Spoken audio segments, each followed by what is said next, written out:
It just closed his eyes. But so how will the threat of a trade war play out in the November midterms? Interesting. Republican Senator Ben Sasse of Nebraska is calling this latest escalation the, quote, dumbest possible way, unquote, to punish China.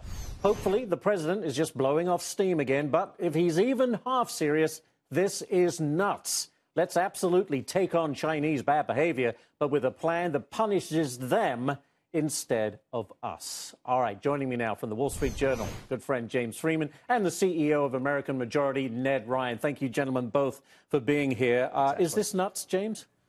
Nuts. Okay, so I wouldn't go about it the way the president is, but okay. I think he's, I hope, kind of moving toward the right focus in terms of China's intellectual property theft, its unfair practices of forcing foreigners to share their business know-how, their knowledge as a price of doing business in that country. I would say I would agree to an extent with the senator. This is not the right approach. I think what you want to do is get a coalition of countries. You can bring cases in the WTO. You can set up sanctions outside of the WTO. A lot of these investment practices aren't covered by the WTO.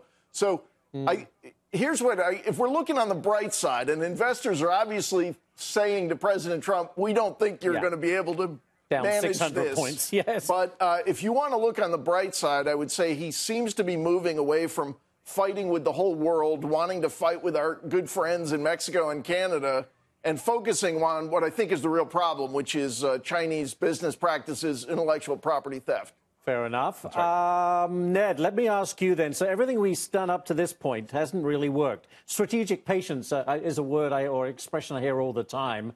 Does it take a Donald Trump, unconventional political leader, he's not even a politician, but to come in, shout at China and say, for crying out loud, you've been getting away with this. We've been in a trade war, but we haven't really taken a shot at you.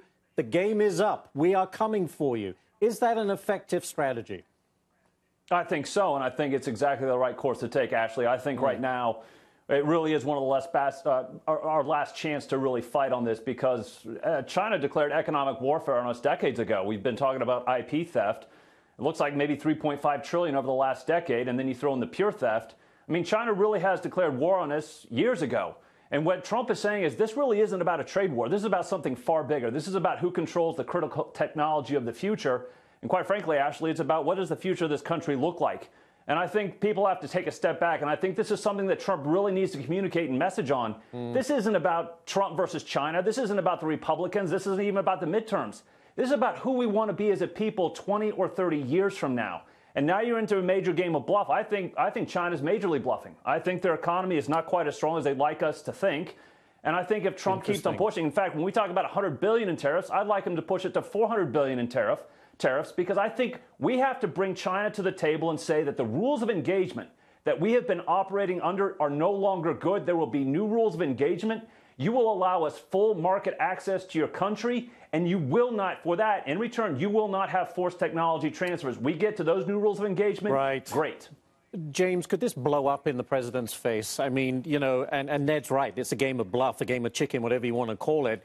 If we push it and they call our bluff and all of a sudden prices go through the roof and we do feel pain here in the U.S. from this, how does that impact the presidency and the Republican Party? Yeah, as you said, we're looking at fall elections here for Republicans. Right. They don't necessarily have the time for a long negotiation to play out with a good outcome later. It could be the pain is now, and then that follows pain in November. Consumer pain leads to political pain for Republicans.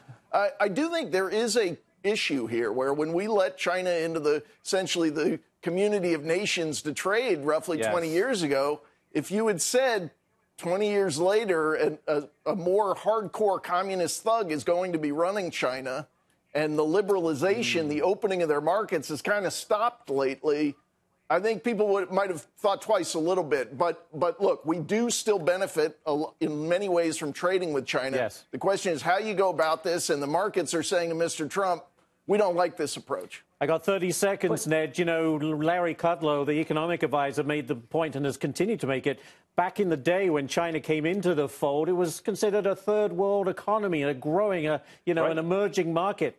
I don't think there's any doubt. It's a first world economy now. And that's right, and they're coming for us, and they've put in plan a Made in China 2025 plan in which they now want to control 10 major industries, domestic product, 80% of that. And so when these free traders seem to think that we will have trade in perpetuity, that China will be buying all these products from us, I think that's a bit insane. I think that's insane. I think it is insane for us to go for short-term economic gain to, in the end, maybe lose long-term sovereignty. That's what I think is insane. It's going to be fascinating to see how this all plays out. James Freeman, Ned Ryun, thank you both for being here today on this Friday. We appreciate it.